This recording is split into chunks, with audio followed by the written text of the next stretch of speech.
Mukunda jewellers మొట్టమొదటి factory outlet లో biggest necklace Mela. అన్ని నెక్లెస్ల మీద ఫ్లాట్ 9.99% VA. ఈ ఆఫర్ నవంబర్ 29 నుంచి డిసెంబర్ 7 వరకు. ఆఫర్ అన్ని శాఖలకు వర్తిస్తుంది.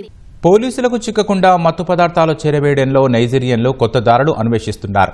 ఉపాధి ఉద్యోగ వేటలో ఉన్న యువతులు చాలీచారని సంపాదనతో ఇబ్బందులు పడుతున్న మహిళలకు కాసులు ఎరవేసి ఏజెంట్లుగా మార్చుకుంటున్నారు.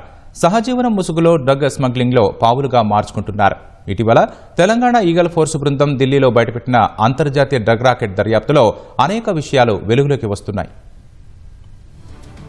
ఇటీవల ఢిల్లీలో తెలంగాణ ఈగల్ బృందం అక్కడి పోలీసుల సహకారంతో కీలక ఆపరేషన్ చేపట్టింది. 2 నైజీరియన్లతో సహా 7 నిందితులను పోలీసులు అరెస్టు చేసి రిమాండ్కు తరలించారు. ఈ మత్తు లింకులపై దర్యాప్తు చేస్తున్న క్రమంలో కొత్త కోణాన్ని గుర్తించారు. నిందితులు బంగ్లాదేశ్, నైజీరియా, ఈశాన్య రాష్ట్రాలకు చెందిన యువతులతో సన్నిహితంగా ఉంటూ వారితో దేశవ్యాప్తంగా గుట్టుగా cocaine, heroin, ecstasy pills, MDMA వంటి సింథటిక్ డ్రగ్స్ వేస్తున్నట్టు నిర్ధారించారు. హైదరాబాద్ లో విద్య, వైద్య వీసాలపై మకాం వేసిన కొందరు నైజీరియన్లు ఇదే తరహాలో ఇక్కడ మత్తు పదార్థాలు సరఫరా చేస్తున్నట్టు గుర్తించారు.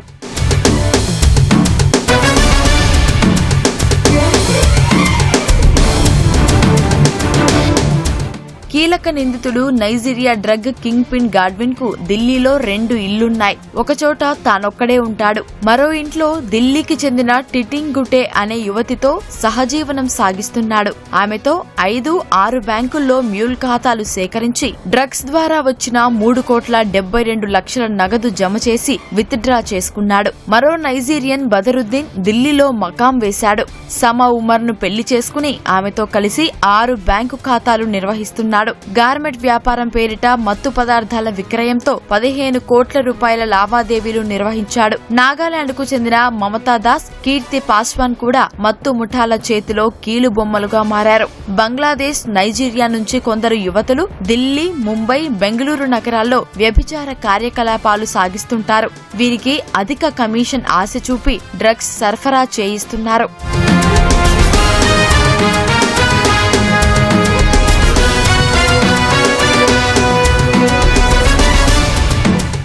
పెద్ద మొత్తంలో డబ్బు రావటంతో క్రమంగా విలాసవంతమైన జీవితానికి అలవాటు పడిన యువతులు తామే సొంతంగా నెట్వర్క్ ఏర్పాటు చేసుకుని మాదక ద్రవ్యాలు అందజేస్తున్నట్టు పోలీసులు గుర్తించారు.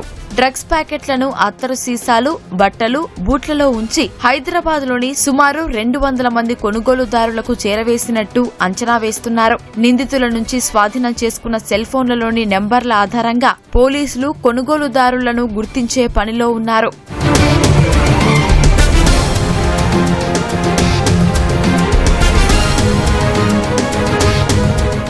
అరుణాచల్ ప్రదేశ్ కు చెందిన ఓ యువతి హైదరాబాద్ లోని ప్రైవేటు ఆసుపత్రిలో నర్సుగా పనిచేస్తోంది. పార్టీలో పరిచయమైన విదేశీయుడితో కలిసి ఉంటోంది. అతని ప్రోత్సాహంతో MDMA, కొకైన్ ప్యాకెట్లు కొనుగోలుదారులకు చేర్చేది. డ్రగ్స్ కేసులో విదేశీయుడు అరెస్ట్ అయినప్పుడు అతడి ఫోన్ లిస్టులో నెంబర్ల ఆధారంగా ఆ యువతిని అదుపులోకి తీసుకుని ప్రశ్నించినప్పుడు విషయం బయటపడింది. సికింద్రాబాద్, టోలిచౌకి, బండ్లగూడ జాగీర్, చాంద్రాయనగుట్ట ప్రాంతాల్లో ఉంటున్న నైజీరియన్లలో కొందరు ఈశాన్య రాష్ట్రాల యువతులతో సహజీవనం సాగిస్తూ డ్రగ్స్ చేరవేయిస్తున్నట్టు పోలీసులు తెలిపారు. ఈ ఏడాది హైదరాబాద్ పోలీసులు 10 మంది విదేశీయులను డ్రగ్స్ కేసుల్లో అరెస్టు చేశారు.